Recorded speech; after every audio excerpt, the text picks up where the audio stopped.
अजान समाप्त भइसकेपछि यो दुआ पढ्नाले हाम्रो पापहरू क्षमा भइहाल्छन्। सअद इब्न अबी वक्कास रज़ियल्लाहु ताला अन्हुले वर्णन गर्नुभएको छ, रसूल अकरम सल्लल्लाहु अलैहि वसल्लमले भन्नुभयो कि जब तिमीहरूमध्ये कोही व्यक्ति मुअज्जिनको आवाजलाई सुनेपछि यो दुआ पढ्नुहुन्छ भने उहाँको सम्पूर्ण पापहरू क्षमा भइहाल्छन्, ससाना पापहरू क्षमा भइहाल्छन्।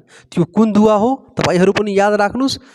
अशहदु अल्ला इलाहा इल्लल्लाहु वहदहु ला शरीका लह व अन्न मुहम्मदन अब्दुहु व रसूलुहु रज़ीतु बिल्लाहि रब्बा व बिमुहम्मदिन रसूला व बिल इस्लामी दीना।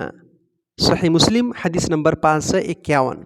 यस दुआको अर्थ के हुन्छ कि म गवाही दिइरहेको छु अल्लाह बाहेक अरू कोही पनि सत्य पूज्य र सत्य उपास्य छैन, उहाँ एक्लै छन्, उहाँको कोही पनि सहभागी र साझेदार छैन, र मुहम्मद सल्लल्लाहु अलैहि वसल्लम अल्लाहको भक्त र अल्लाहको रसूल, अल्लाहको सन्देशवाहक हुन्, र म अल्लाहको रब, अल्लाह पालनकर्ता हुन्, मुहम्मद सल्लल्लाहु अलैहि वसल्लम रसूल हुन्, र हाम्रो धर्म, सच्चा धर्म, वास्तविक धर्म इस्लाम हो।